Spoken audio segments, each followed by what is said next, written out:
നാട്ടിക വലപ്പാട് കൊടിയമ്പുഴ ദേവസ്ഥത്തിന് കീഴിലുള്ള വലപ്പാട് ബീച്ച് ബ്രഹ്മതേജമയ ക്ഷേത്രത്തിൽ ശിവരാത്രി മഹോത്സവത്തിന്റെ ഭാഗമായി പെരിഞ്ഞനം ആലിങ്ങലമ്മ പെരിഞ്ഞനം ദേവദാരു ടീമിന്റെയും നേതൃത്വത്തിൽ കൈകൊട്ടികളി അരങ്ങേറി.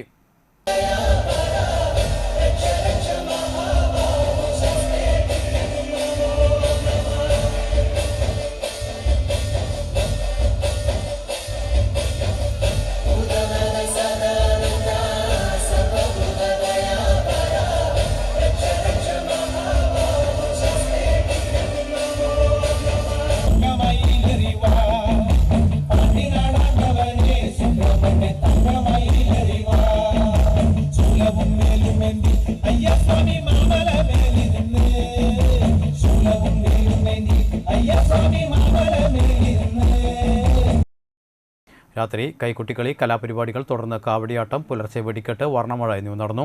പ്രസിഡന്റ് CR ഹരിലാൽ അധ്യക്ഷനായി.